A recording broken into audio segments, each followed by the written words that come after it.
happy Community Media Day. I am Toya Haynes. And I'm Nathan Mutale. I'm so excited to be here with you guys. Toya, how about you? How are you feeling? I am very excited because this is year 2 Really? for me. Yes, I'm very excited to be back this year. And I'm so excited that you're here with me. Hey, well, now that I'm here, I'm going to tell you a little secret. Please do. Now that everything's, said and done. It's actually my first community media today. Really? Yeah. Listen, I'm just as shocked as you are that I'm here. But no, it's my first community media today. It's not my first time filming here at PhillyCAM, though. I am a co-host on Dinner with Friends, a podcast produced by Love Now Media. We film all of our seasons here, all of our episodes, and season 2 will be airing soon on PhillyCAM. Stay tuned for that. But, of course, enough about me. Yes, enough about us. That's very exciting, though, so make sure that you catch that. We want to talk to you about who we're excited about talking to today because we have some fantastic guests. Who are you excited about talking to? So, me personally, I'm really excited to talk to Resolve Philly. I'm excited to talk to Little Filmmakers and, of course, PABJ. We have all of them here today. Great show. Incredible media makers here in the city of Philadelphia. How about you? I'm a big fan of local radio, so Gtown Radio, close to my heart, so I'm very excited to speak with them today, as well as Scribe Video Center, who's really doing some incredible work within our community. Come on. Now, before we get started, let's give you the rundown. You're watching Community Media Today, a special program dedicated to celebrating media makers across Philadelphia and beyond, and as well bringing awareness to the importance of free speech and accessible media for all individuals to have their voices heard. This program is brought to you by our friends over at Leeway Foundation, the Community College of Philadelphia, and of course, Independence Public Media Foundation. Thank you so much, guys, for making this possible. Thank you. And that's right. PhillyCAM usually produces a big live stream inviting members and other awesome community media organizations to join the celebration. But this year's a little different. We wanted to try going to them and documenting what they do in action. I'm so excited to watch it. And of course, before we get started, I wanted to let you know that every Community Media Day coincides with PhillyCAM's anniversary, with this year marking the 15th anniversary of producing and sharing media, reflecting of you and your neighbors. I think that's worth to clap for. I think it is. Claps and a couple snaps. Give it up for the PhillyCAM I love team. it. So it's that time of year again where I have to remind you that so much of this is possible through your help. So please consider donating at ppmfest.org. Yes, please donate. Now, without further ado, we're going to kick things off in West Philly with the one and only Scribe Video Center and home of WPEB 88.1 FM. If you don't already know them, and you should, Scribe Video Center seeks to explore, develop, and advance the use of electronic media, including video and audio, as artistic media and as tools for progressive social change. Let's take a look. Hi, I'm Charlie, tech coordinator and instructor here at Scribe Video Center at 3908 Lancaster Avenue. Scribe is a community video center focused on helping community members and groups tell stories about their community and their reality. Welcome. Once you walk a little further into Scribe, you enter our library. This is part of our archive, just a small sliver of the many different films that have been produced here and screened here at Scribe Video Center. We began largely guiding people in the language of documentary filmmaking, which is about editing in a lot of ways. It's about gathering materials and constructing them in a way that have meaning. It's a lot of vintage gear, a lot of old tape decks. We got a Steam Deck 16mm editing table back here for watching things that we have on 16mm film. If you come this way, you enter the Wyncote screening room. We have a beautiful projector and screen situation set up with surround sound. And this is a place where all of our screenings occur. And also this is where most of the many workshops that Scribe offers take place. This is, oh, look. Here's Maria and Elissa hanging out in WPEB. There's an application online. You fill out the application for your show. You have your show proposal.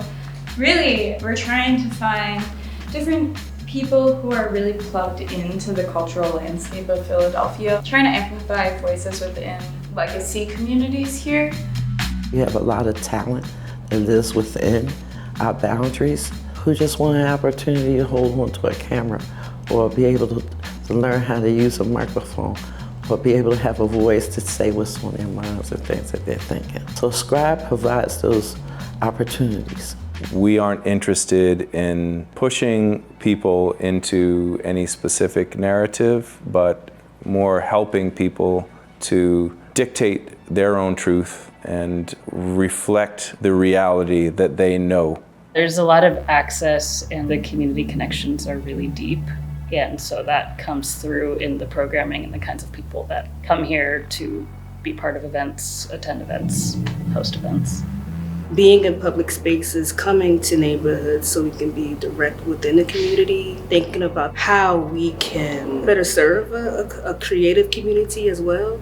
Personally, as someone who really loves teaching and also just working with people of all ages, it's definitely a really great place to do exactly that. It's very rewarding to know that there's a wealth of community media going back to the 80s that we have here at Scribe, stories that are really important to preserve. Some people, all they want to do is become storytellers. It's a vehicle to be able to do that. If you're interested in what Scribe's putting down, some of the ways that you can plug in are going on our website at scribe.org. We would love to engage you in your ideas and your visions and help to realize them through time-based media here at Scribe. Welcome back. Here with us in the studio today, we have Alyssa Ferdine of WPEB. Thank you for joining us today, Alyssa. Hey, Alyssa. Oh my God, thank you so much for having me. Thanks for being here. We really appreciate it. Thank you. Tell us about what you do at Scribe.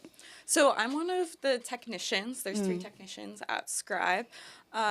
So part of what I do is I'm an audio engineer outside of Scribe as well. So that kind of primes me to help out with WPEB, which is the community radio station. But besides that, I'm present for workshops and I help plug into any of Scribe's various projects that they have going on. Okay. Wow. And you also teach there, don't you? Sometimes, yes. Okay. That's amazing. How can people get involved with Scribe? Well, Scribe, like I said, Scribe has so many different projects that they're pursuing all the time. They're all geared towards the community. So I think one of the best ways to plug into Scribe is to participate. We have so many workshops that we're teaching all the time, all around creating documentary filmmaking or like creating your own media project. So plugging into our workshops, we do a lot of different, we have a series called Precious Places in which different spots around Philadelphia are highlighted, and you get to learn how to make a short little documentary piece produced by WHYY about your special spot in Philadelphia. So that's one way you can really get involved. We have a film scholarship program that will help you learn how to make or work on whatever your film project is. And then also you could apply to have a community radio show at WPEB. Really? That sounds really nice. We also have, I'm going to say, we have a documentary history program for youth as well. Oh, exciting. So we actually pay kids, I think the ages are 9 to 17, to come in and learn how to make a short documentary piece. So really for like as young as 9 all the way up, like as far as you can go, you can get involved with Scribe Video Center and learn how to document the history of your community, the history of the city, and just all kinds of things. That's really exciting. Isn't that amazing? That's amazing. I wish stuff like that existed whenever I was 9 years old. Why would you not get involved in that? I'll also say, too, Scribe has a very extensive archive starting back from the 80s. So if you're working on a project, even if you're not working directly with Scribe on your project, you can still email us to find something within our archive that you can use for your project. That's a really valuable resource. I'm telling you. And that's a lot. That's a lot. That's a lot. So fun fact, our executive director extraordinaire, Gretchen Klossing, and our TV and technical directors, Debbie Redmond and Ryan Saunders, used to work at Scribe. No way. Yes. Really? So it's just a community of just experts and learning so many different things about documenting and filming and audio engineering. I just love that there's just all these wonderful resources for people to get involved. Of course. That's amazing. Now, of course, we have to ask, why do you do it? Why does Scribe do what they do? And what do you gain from it? I think right now we are living in a time when so much of our history and our memories are really determined by our media is determined by algorithms that are funded by ad brokers. I think actually accessing hyper-local content is becoming increasingly difficult. And I also think within all of this, like, we're living in a really lonely time. I think that, like, the conveniences of modernities have really isolated us from each other. Yeah.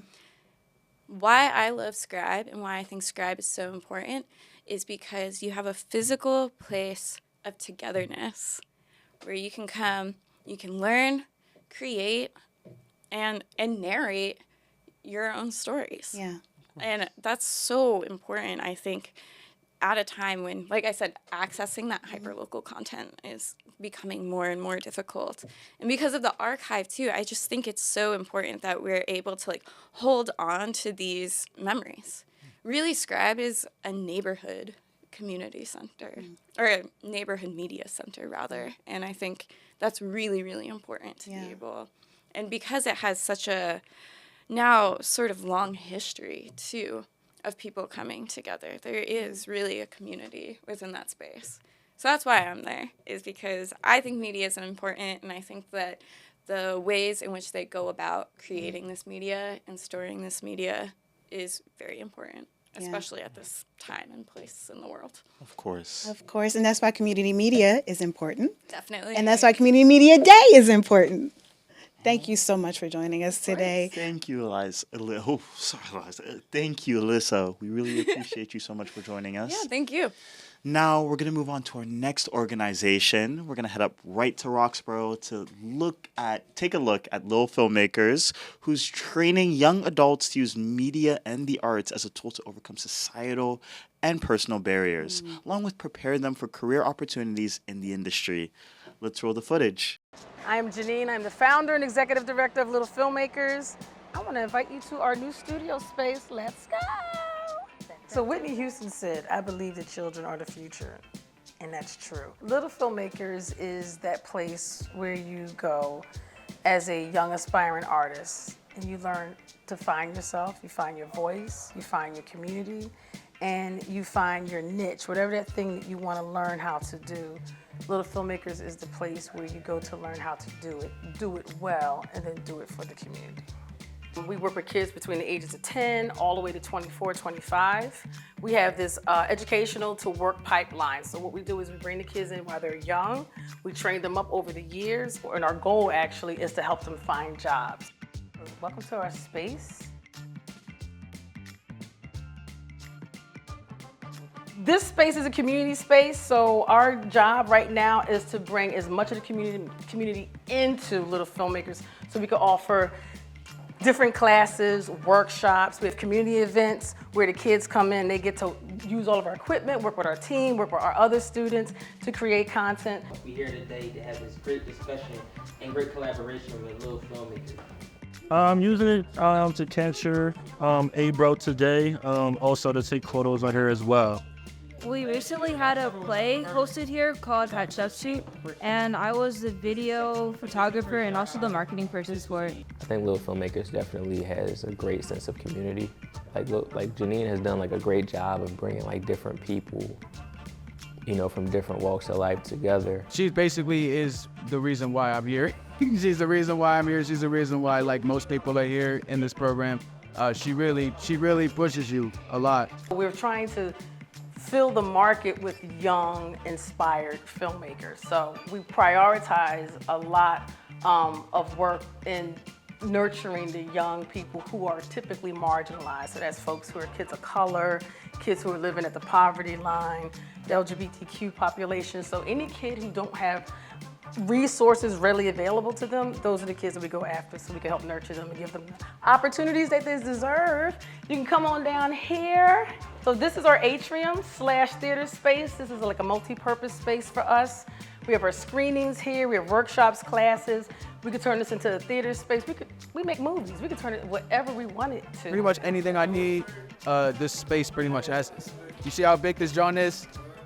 We'll be here in Roxborough for at least 5 years. And, during our first year, we've been really focused on like, what does the community need and how do we start to materialize that here in this space? We have a theater space here. There's a media library upstairs that we're building on a mezzanine. We have a computer lab that's open for people to use. We have a writer's room for people to sit and have that quiet space that they need. We have a lounge so people can just, chill out. And we want this to be a gathering space. I work professionally as a cinematographer for like 10 years, and I felt myself kind of, not burning out, but losing the passion, and working with the youth kind of helped me to reinvigorate the passion and see filmmaking with fresh eyes. I think that story is essential for understanding your place in the world, and no matter how your passions change through your lifetime, it's essential to know who you are and where you want to go. Especially here in Philadelphia, we have such a legacy of art and culture, and the challenge for us as the adults is to nurture the up-and-coming generation of creatives. So if we teach them now to hold space with each other, to create authentic stories, to use their creativities to help solve some of the problems or help add to all the beautiful things that are already happening, I think is going to help sustain Philadelphia's creative future and creative economy. We want to have more events here, educational events, fun events, networking events for young people. We want to continue our partnership as far as engaging with other arts organizations, engaging with other businesses.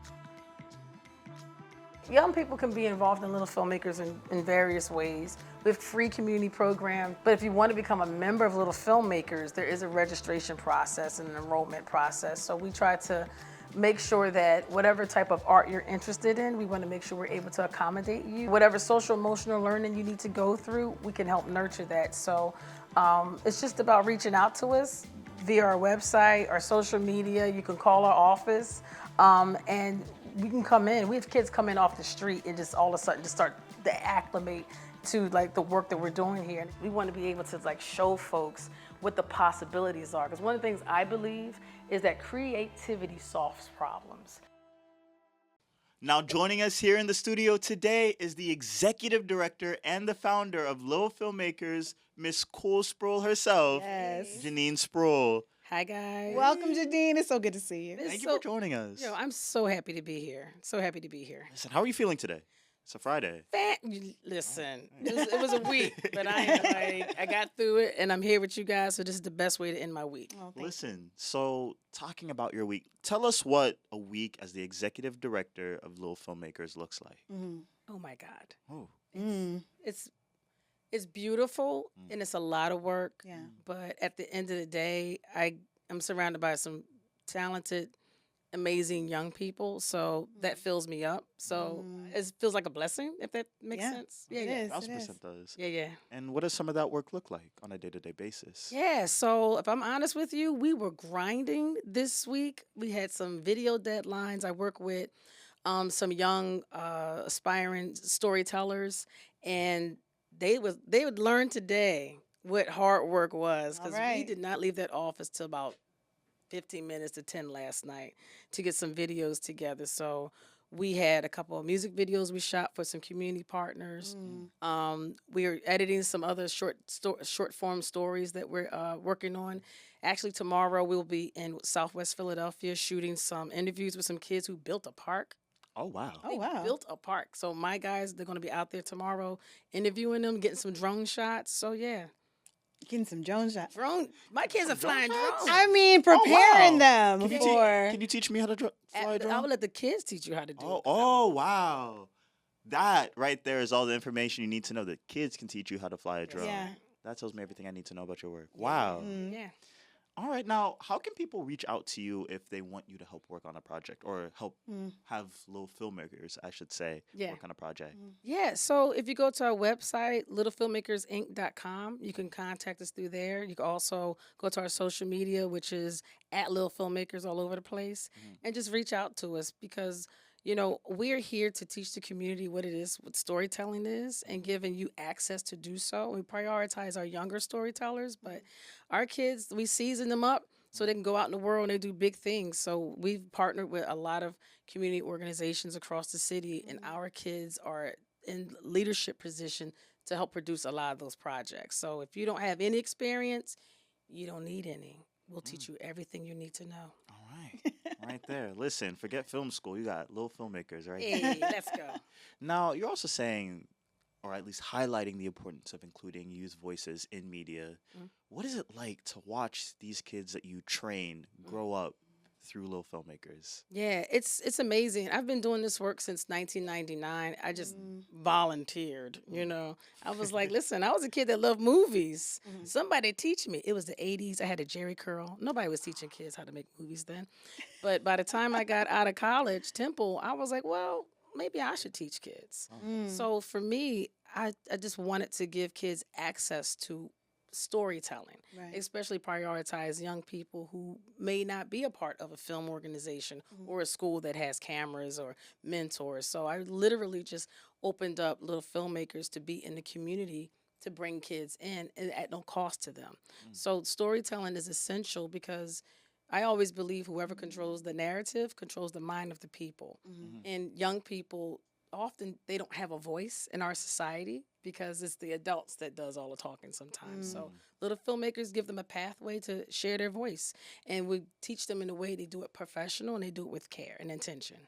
Now, what is, for my last question, the overall impact that you hope that Little Filmmakers has on not only the young people of Philadelphia, but just the entire city in general? Yeah, so I mean, I said this in the video that we nurture our young storytellers because they're taking the baton. You know, eventually I'm going to be old, you know, and I need to know that my impact helped a whole generation of kids who are going to become adults in this society to be storytellers and be in control of what the thing that they want to talk about. And I think it's important for us to not just train these kids, but to ensure that they're trying to have a positive impact on their own community. So anybody can get a microphone and say a bunch of stuff. But why are you saying it? And what value are you adding to our society? So that's the impact. Like marginalized kids often get overlooked for opportunities. I want to ensure there's Black kids, young women, LGBTQ kids going into this industry. Because right now the industry is a little sad. There's some stuff going on. So we need some breath of fresh air coming in from all walks of life. So that's the impact that we're trying to have. That's amazing. Yeah. That is so what amazing. an impact. That's incredible. Janine, thank you so much for joining us. Yo, Listen, thank you for having you me. are part of the change that this world is happy to see. Thank you so much. Thank you. I appreciate you. All right. I love that. Thanks again. We still got plenty of show left for you. Coming up, we have Ernest Owens joins us to talk about PABJ. Nora Bryan will pop in from upstairs at Resolve Philly. And Tom Cassetta from Gtown Radio will help close us out. But first, we have a quick excerpt from a video produced by the Little Filmmakers themselves. And tell us about the video. Sure. So this is a video that my kids shot and edited. Amir Hoskin, who's actually in the outside right here. He's the editor. He's 19 years old. This is his first music video he edited. So Sergio was actually there when we were filming it. So now you guys get to see the world premiere of Abro's video. All right. Hey, All right. let's go. It's amazing. Enjoy. All right, Sergio, run it.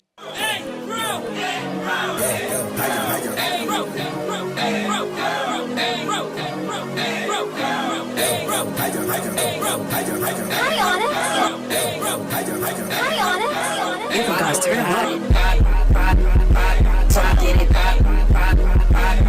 Take it.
back, everyone. What a fun video from Little Filmmakers. Absolutely. Here with us in the studio, we have the Ernest Owens, president of the Philadelphia Association of Black Journalists, whose mission is to increase the number of Black media professionals and combat racism in the media. Welcome. Personally, I don't think Ernest needs any introduction because I we all know who he is. It's a formality Exactly. at this I get point. it. It's I a get it. formality at this point, just to keep it, on board. Of course. Listen, but without further ado, welcome, Ernest. Thank you so much for joining us today. Thank you. Thank you so much for having me on. I'm super excited. I've been a member of PhillyCAM for a very long time. Yes, you sure have. Yeah, I was the board chairman of PhillyCAM. I served on the board before I came on the board of Philadelphia Association of Black Journalists. So this was a great leadership pipeline for me as I advanced through my career. And, now here I am at PABJ. Yeah, I love that. That's one of the things we talked earlier about how some of our staff, they've been involved in Scribe Video Center. You talked about Love Media. Community Media Day is, it's not just so segmented, but there's so many people that are involved in different facets of community media, and I think that's incredible. So please, just break it down for us. What is PABJ?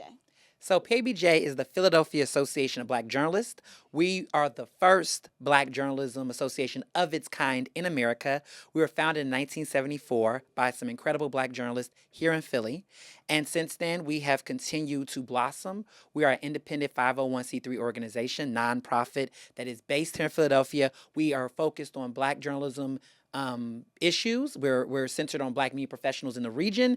And we love that we're focused right here in the heart of democracy, Philadelphia. Now, why is it important that we include Black voices, not only include, but even highlight Black voices in the newsroom?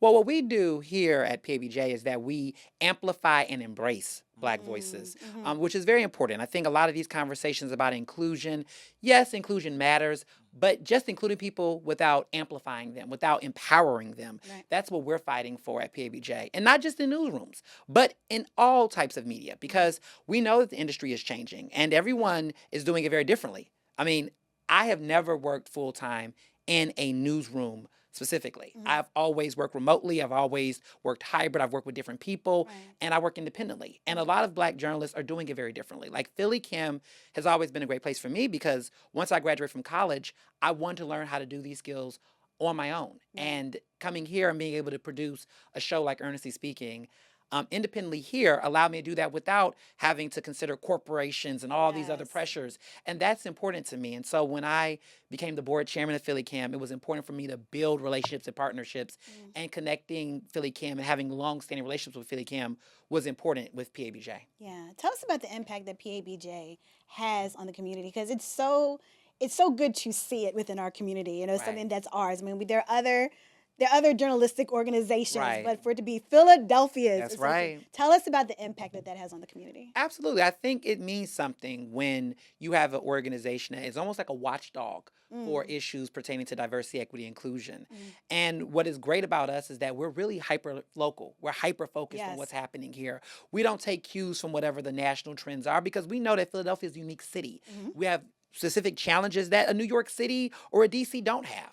And we understand that. And I think it's important that we build relationships on the ground so that anytime there's something happening in our city, especially impacting Black journalists and media professionals, you have an organization like ours that are from us, by us, and for us all the time. Yes. Yeah.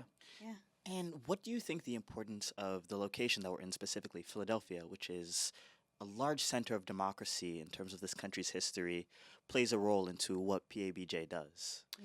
Well, for starters, PABJ recognizes the history, right? That this is a Black city, that this is a predominant city of color, that the majority of Philadelphians are either Black, Latino, or any other ethnicity or race that's just not simply white. And if you know that and you see the inequity, right? When we talk about public education, we talk about community access to resources, representation in media, we don't have the lion's share of representation in media, even though the majority of the city is diverse. Yeah. And so as long as we're going to have those representation issues, leadership opportunity issues, then PABJ will forever be relevant because we're not just focused on filling the gap, but embracing that and expanding that and really empowering people in it. It's not enough just to get a job. Yeah. But are you leading in that job? Mhm. Are you being paid equitably? Are you getting an opportunity to tell stories that you know that matter? Like all of that matters. I think a lot of the national organizations and groups are really built on let's get people jobs. Let's get people jobs. Right. But if you're not in a job where you feel motivated, inspired, paid equitably, or you're not in a position where you want to do something different, like some people don't want to work the traditional, 9-to-5 job for a newsroom. Some people want to create independent media, which is what PhillyCAM is about, is the opportunity to empower people to learn skills that can grow. And everyone doesn't have to be a journalist in a traditional setting. They don't have to work in a newsroom or do this full time like someone like myself do. Right. They can be able to be storytellers in the community and participate in citizen journalism, and PBJ embraces that. Yeah. And can you tell me about some of the change that you've seen happen and how community media is accessible to the entire city of Philadelphia as the president of PABJ? Well, one of the things that happened under my leadership that I'm really happy about is that we expanded the outreach of including different types of media professionals of color in our organization. Before I was serving, there was all these rigid definitions, and a lot of people did not feel like they were included, even in an organization that's about inclusion. Yeah. And so it was really important to me to recognize that the industry is changing, and a lot has changed since the pandemic. And we wanted to expand upon giving people that access and opportunity within our own organization. Like, what does it look like to train people? Connect people with various people, give more spaces for networking. Yes. I don't think there's a lot of Black-centered spaces for media professionals to network and be celebrated. Right. So we really stepped up our game with awards programs that honored people, because we need to see our people being celebrated, not just going through hardships and times, but to see leaders so people can have people that they can aspire to be. And that's what we've been really focused on the past couple of years. Yeah.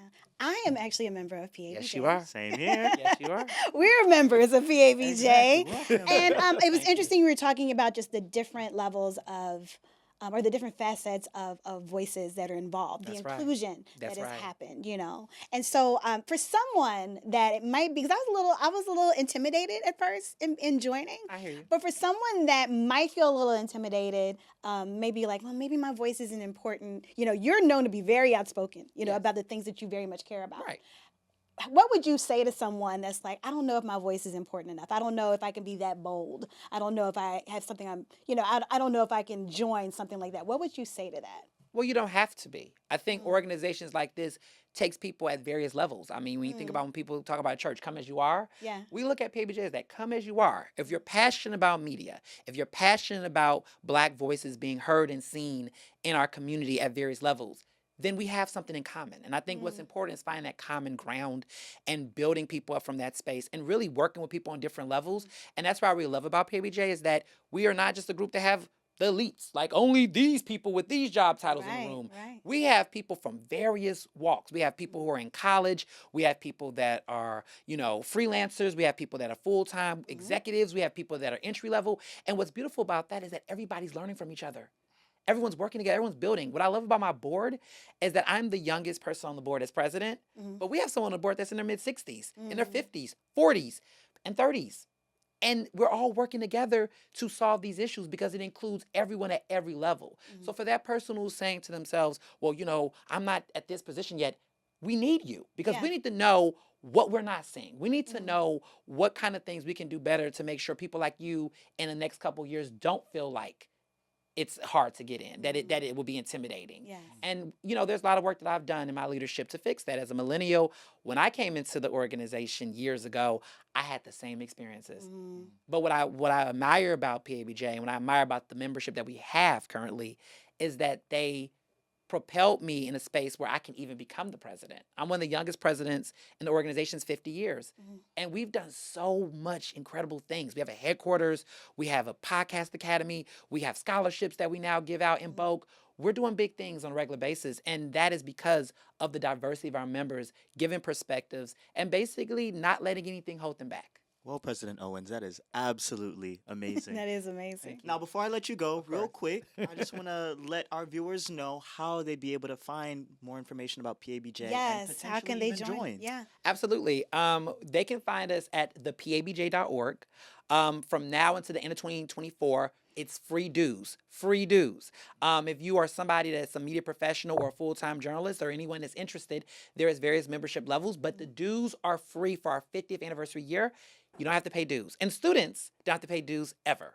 So that is something that we are really big on, and we're grateful for organizations like Philadelphia Community Access Media, PhillyCAM, of course, for giving people the awareness about the incredible work that we do, letting people know all the various resources. We do a lot of great partnerships here. We do a community access media day at PhillyCAM on an annual basis. Yeah. And we've been doing that way before I was president because people really love PhillyCAM and people really love PBJ. So it just is always a great combination. The fact that you all are here doing this, I do a PhillyCAM show. You all are doing this programming, but then we're all PBJ members. Yes. And that's not a coincidence because we want the same thing. We want representation, we want empowerment, and we want community. Yes. Well, congratulations on 50 years. PABJ, congratulations on 50 years. Thank you. I appreciate We love that. to see it. We love to see it. Thank you so much for joining us today. Thank you. All right. Well, next up, we're popping right upstairs to visit Resolve Philly. Resolve is all about the development and advancement of journalism through equity, collaboration, and elevation of community voices. Without further ado, let's check it out. Hello, everybody. I'm Louisa, and I'm going to show you around the Resolve Philly offices today. Hello. Hello. We're here on the 3rd floor. We have 2, so I'll show you the 4th floor in a bit. So Resolve is a lot of things, but we're actually a journalism nonprofit that really works to make news collaborative and very community-based. A lot of our reporting or news that we put out is very much supported by our community engagement team. They're really a team dedicated to going out in the community, holding what we call sound-offs, which are meetings where we get feedback from community members. But really also we have a hyperlocal newsroom called Germantown Info Hub, and they do a lot of amazing hyperlocal work and are really connected to their community over in Germantown. And then we do a lot of other things like text line and newsletters, kind of a variety of news and information ways to connect with the community, meet them where they're at, essentially. You'll see that a lot of our offices and rooms are named after either neighborhoods in Philadelphia or streets in Philadelphia. This is Broad Street, a very open office layout. We all just sit here, work, collaborate. So this is where the magic happens. Here is my desk. This, the globe, the big banana award. This is where I'm usually working. I'm writing the text messages every Tuesday and Thursday, as well as taking meetings. The text line is my bread and butter. It was established because the team here realized, hey, there's a lot of information going around about COVID-19. It could have been very overwhelming. And they decided to start a text line so people could receive news straight to their cell phone that was kind of curated and fact-checked by us. Not everyone has Wi-Fi. Not everyone has time to sit down and read the news. So every Tuesday and Thursday, I send messages in English and in Spanish. But what is really at the heart of the text line as well is the fact that people can actually text me back and ask me questions, right? We're in the midst of an election season. We actually just debuted our elections text line, which is a place where people can ask us questions about the election, where, how to find your poll, I had a change of address, how do I do that? And I send them out information about what's happening kind of in the election cycle that week. All right, this was the 3rd floor. Let's go to the 4th floor where we have a lot of our offices and the rest of our team works. So let's go. So Resolve actually started with something called the Reentry Project. The Reentry Project was 13 newsrooms that came together to build a collaborative on covering the challenges and solutions-oriented journalism around re-entry from the prison system. Then it grew into something that was called Broken Philly, which was an even bigger newsroom collaborative focused on solutions-oriented pieces around economic news in Philadelphia. However, it's not just a collaborative, right? With the growth of this collaborative has come the growth of Resolve in general. We started with the collaborative and have grown to be so big. But the collaborative is still a very important part of what we do. But this is the 4th floor. This is essentially almost like the lobby-esque area of the 4th floor. Probably gonna be a little quiet because if you hear that ocean sound, it's when people are in private meetings. They do that so they're not disturbing other people on the floor. So I'm gonna be a little quiet as I take you through this more private meeting space for people. Hello. Hello. Hello. Communication Central, as you can see, they run all of our social media. Nice to meet you all. You may have seen me on the Equally Informed Info Instagram page. I make a lot of videos for the social channels, and yeah, love working at Resolve. One of the most important things we do is just show up to community events and talk to people, right? We do so much here. We think it's important to explain it and really listen to people. It's like, hey, do you think this is something that's beneficial to you? What more would you like to see? This right here, one of my favorites. is our Building Better Blocks newsletter. It's our latest community newsletter, focusing all on block captains, what block captains do. We spoke with block captains, how they feel. And my favorite part, you see me flipping it, is because one side's in English and the other side is in Spanish. So you only need to grab one and you'll have that language accessibility. And in the spirit of resource sharing, which is, a lot of what we do, we have here a page full of resources of how to become a block captain, how to clean your block, with pictures from the community. So we share a lot of resources. We reshare resources from local community organizations. I would love for more people to subscribe to the text line and really just engage with our content in a way that is benefiting you. You guys can text equal info to this number right here and you'll be subscribed to the text line. And if not, find us on social media at equalinfo215 and DM us and we'll be able to send you whatever links you need. And now here in the studio with us is Resolve Philly's very own Nora Bryan. Hey. Welcome, Nora. Thank you so much for joining us. How are you doing today? I'm feeling fresh on a Friday, I guess. Yeah, fresh on a Friday. I like that. Trademark that. Okay. I like that. I'm going to write that one Do down. it. Yeah. Now, you're here with Resolve Philly. Can you tell us more specifically about what you do with Resolve? Yeah, I co-lead a program called Philly Documenters. It's a program that pays and trains folks to go to public meetings. They take notes, and they also do an audio role where they do recording and timestamps. So it's a program that it's a little bit of everything. It's about civic engagement, journalism skills, and building community. And what's the importance of teaching the community more about civic engagement, especially while we're experiencing the time that we are? Yes, well, I think it kind of plays into that, right? That civic engagement and our civic infrastructure is a very complicated world. It's got a lot of different maps, a lot of different ways, people, things, moving pieces, especially right now in our current, time and era.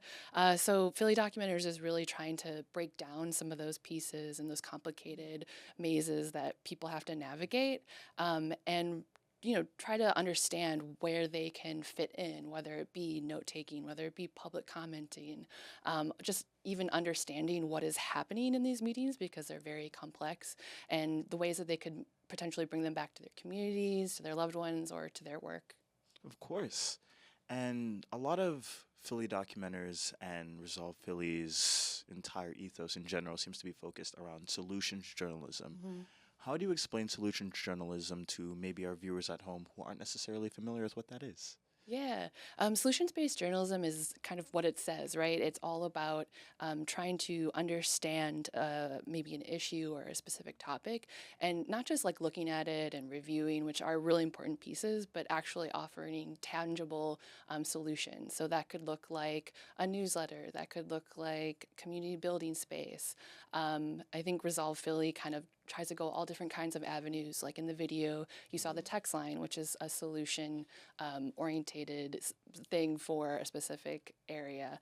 And I think Philly Documenters is also a solution. It's a sort of a program that really equips and brings hopefully some like learning opportunities for people. And it's really about like building that community with the people that it is either serving or like trying to work with. Now, in terms of community, I just want to clarify, because I'm going off my memory, but if I could be correct, Resolve Philly has over potentially even hundreds of partners within the Philadelphia area. How do you work within that community to be able to make media more accessible? Yeah, the Philly Journalism Collaborative is part of Resolve and a great way to bring together the local media landscape out there. And then we also we have a great community engagement team that does a lot of work in specific neighborhoods and organizations. So it's a lot of mapping on our end and trying to figure out, where are the places that we can cross-collaborate and what is our role at Resolve? Like, are we there as more just listeners, operational supporters, or are we trying to facilitate those solutions or work with the community to develop something specific? And what are some of the amazing projects that you've been able to oversee with both Resolve and Documenters? Yeah. Okay. So something sort of new that we launched a few months ago is a newsletter, Philly Documenters newsletter, which you can find on Resolve Philly. And it's a space for both kind of updating like what we're working on or what we're seeing in the different public meetings. And it's also a space that we really want to uplift Philly documenters, who they are, what they're interested in, why they joined the program. And we also ask them to maybe write something for the newsletter.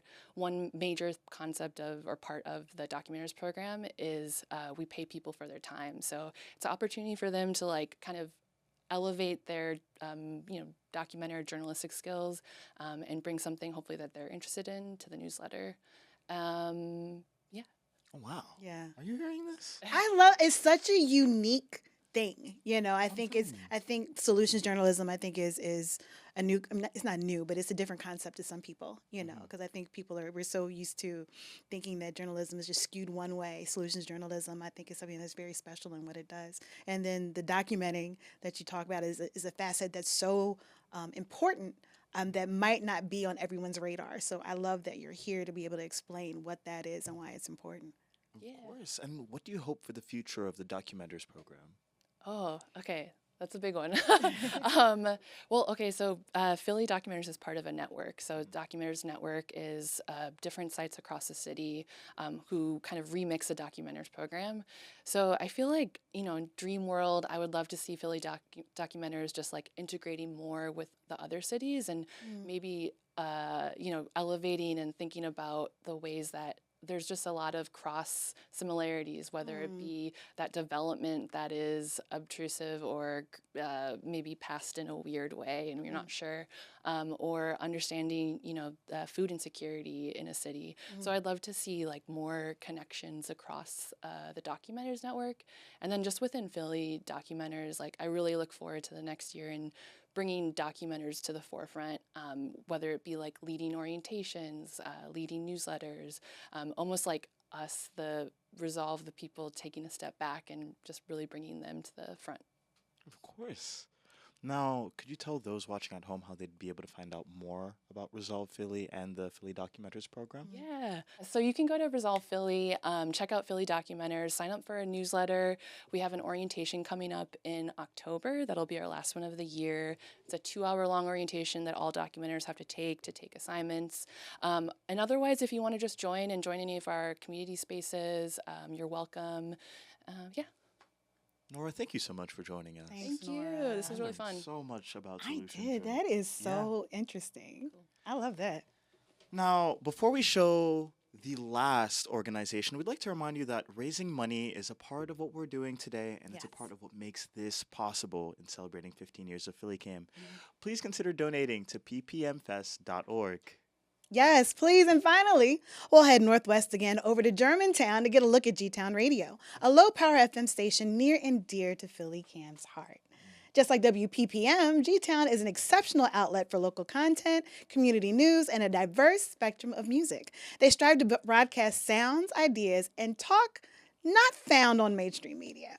They believe that a strong community is one that offers a platform for neighbors, community members, and listeners to share news and generate discussions on topics that impact our neighborhood, our city, and the world. Let's see for ourselves. Hey, I'm Tom Cassetta, and I am the station manager here at Gtown Radio, Germantown Community Radio. We operate at the frequency of 92.9 FM, WGGT LP. That's a low power, but I like to call it locally produced. We've been around since 2006 when it started as just one little computer and ultimately then moved over here to this location that we've been at since we started bringing in the public, sharing their passions and their ideas and hopefully increasing conversation. And why don't you come on in the studio, we'll show you around. We're located right here on the Maplewood Mall. And this here is our small but humble community space. This is where, kind of where we gather. We have small meetings. We also take them elsewhere into the community because of our capacity. Yeah, we've been in this space for well over 15 years. And it's kind of nice to have this little space where people can come and meet different kinds of people, the great socioeconomic diversity that this community represents ideally gets transformed over the airwaves and we break down those walls that divide us and bring us together. You'll notice on these pictures as well, this is a gentleman, Jim Bear, who sadly passed away a couple years ago, but he was our founder, sort of the man who had the vision of what Gtown Radio could be, and it was his idea to make it a community radio station, so we're kind of keeping it going. So right now there's a show going on that's talking about a really hyper-local basketball league that happens. It's called, it's all Love Uptown, the Lonnie Young Center basketball league that's going on. My name is Micaiah Blackwood. I'm a junior at Newman University, where I actually started doing the radio. And I'm Darnell Artis, aka Speedy. I play for the world famous Harlem Globetrotters. I just got into radio because I was tired of just being so shy in school. I wasn't too used to being around a large group of people, and then stepping into radio helped me branch out more. A lot of people are doing YouTube and podcasts, and I just thought it was more bringing back an old Philly type of vibe, and I felt like getting on the radio kind of would add to that legend and that legacy. And also, I just think that it helps connect to our older community. You know, I feel like people still listen to the radio. One of our missions this year was connect, motivate, and inspire, because we want to connect our older generations with our younger generation, motivate each other, and then inspire the next. Our goals and our commitment is to represent those in our community, and the information and the topics that we're discussing are things that are really going on within those people who are breathing the same air that we are. I make it akin to if you had a public park, and people are gathering and they're talking and they're sharing ideas, but they're also eavesdropping, and they're seeing other people in their community, and they're experiencing things along that. We don't own this space. We are just stewards, and to facilitate community discussion, engagement, and connection. I'm gonna say the best time to get into radio was yesterday. I think that this is something that if you want to get into it, just immediately get into it. Don't be afraid. We need more radio hosts out there. It doesn't really feel like I'm necessarily in a box with Gtown. Like I can do so much more and just step outside of that box and explore different things, I think. So being a part of Gtown is actually pretty great. It got started in 2006 by our founder, Jim Bear. Jim got the radio bug, working with a project in West Philly called Radio Volta. He then moved to the Germantown area, decided to form a community radio station just on the internet only, moved it from underneath his desk to this humble little space we have here, and invited the community to create content. And then it just kept growing. More people got involved. We made more connections in the community. And then when the opportunity was granted by the FCC that there was space on the airwaves here in the Philadelphia for community radio, we applied for the license, and in 2018 we were granted that at the frequency of 92.9. The community we serve is Northwest Philadelphia. That encompasses the neighborhoods of Germantown, where it's in our name, Mount Airy, Chestnut Hill, parts of West Oak Lane and East Oak Lane. We also cover down into Nicetown. We cover around a 3 to 5 mile general radius. That's our direct FM coverage. That's our hyper-local community. Obviously, we're on the internet 24/7, so we do have listeners around the world that tune in, and as I mentioned earlier, it's their way to kind of connect with what's going on here in this community. And I would like to hope they learn what's going on here, that they can apply to their own communities. Our big goal, though, is really to keep ourselves sustainable, keep ourselves impactful, and get those in our community engaged. It's easy. You can just tune in on your radio dial at 92.9 if you're here in the Northwest area, or go to gtownradio.com. Find out what's going on and drop us a line at info@gtownradio and let us know how you're interested. We always need people aside from on air, tech support, any skill you have, we're open to it. We're a volunteer organization, and we're fun. We'd like to get you involved in any way we can.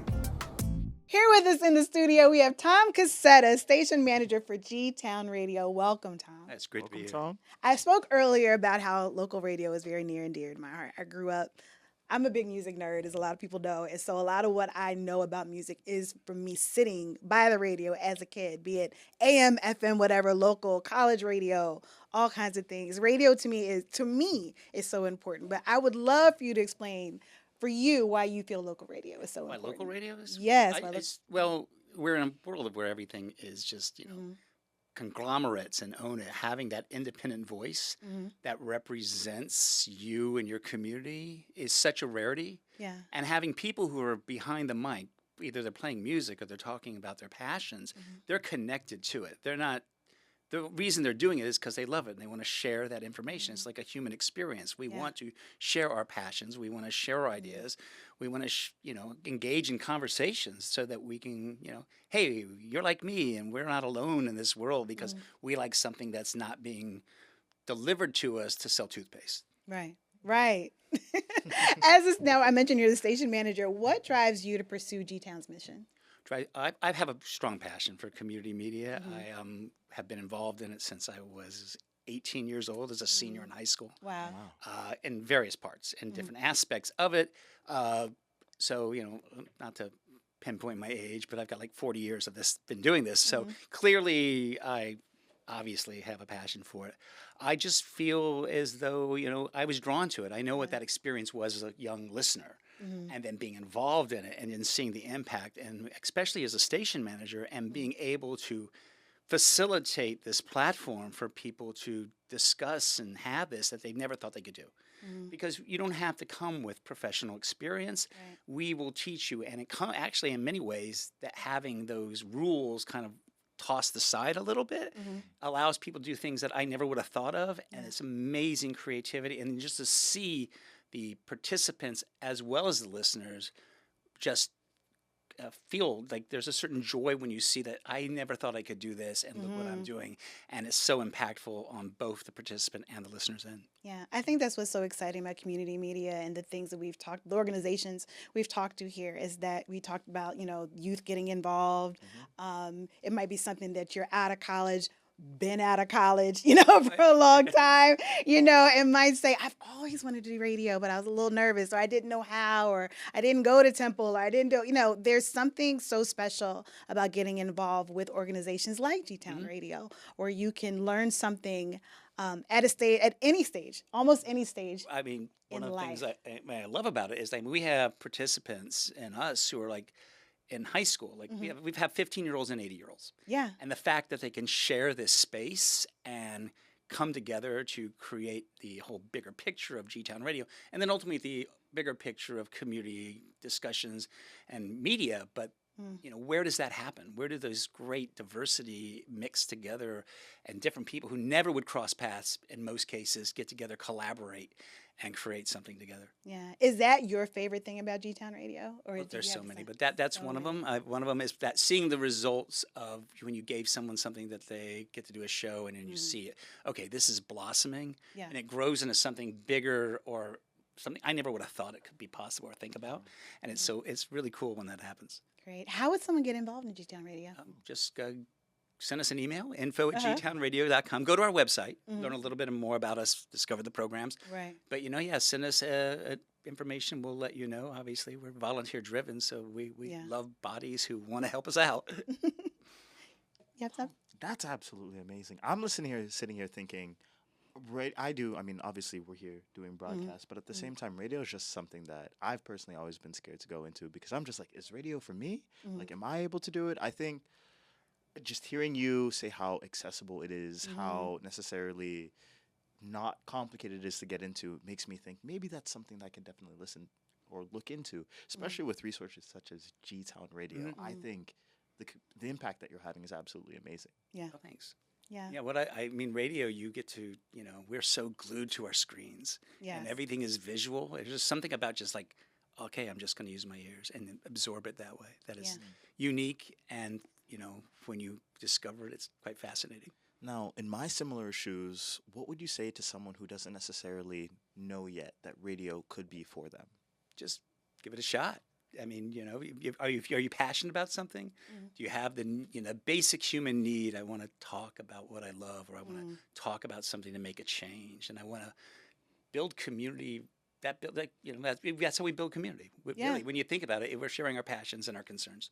Yeah, and I think a lot of times when something happens within the city, we want to hear from the community. You want to hear from those voices, whether it's an Eagles win, or whether something happens in politics or whatever, you want to hear from those voices because, and what I believe in, and we've talked about, community media really builds trust. A lot of it is based on trust. It's built on trust. It's real people. I mean, the people behind talking in community media are doing it because it's real. Yeah. It's not like I said, they're not selling toothpaste. They're Right. doing it because they care about what they're talking about. They're very passionate. Come sports, we all know that as a prime example. Right.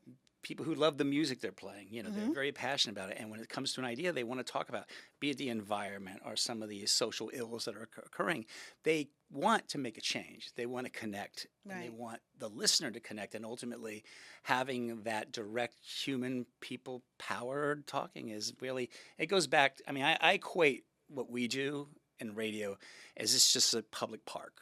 And you're free to go into the park, communicate with your neighbors, hear what's going on, discuss things that are happening, eavesdrop, walk away Right. from something you don't care about. We are just the stewards of this public space that we are preserving so that people have a chance to get together, share their loves, and, keep us, remind us that we're human and alive and we can make a change. Tom, That's thank you amazing. so much for joining us. We appreciate you been coming great. down. Please tell our audience how they can support Gtown. You can go to info@gtownradio.com. It's the easiest way to do it. Check it out. If you'd like to donate to us, we would appreciate that. It keeps us going. Thank you. Amazing. Well, Toya, Wow. I think that's it. I think that's community media today. I've learned that per Tom, maybe there's a place for me in radio. Yeah. That there's a place for so many youths in filmmaking. Mhm. That Black voices absolutely need to be amplified in journalism. That documentation is important. Yes. And that Scribe does so much amazing work here in this community. Solutions journalism is impactful. Kids are flying drones to Drones, create exactly. stories. Now I gotta have kids teach me Building I'm parks. excited for that. Wow.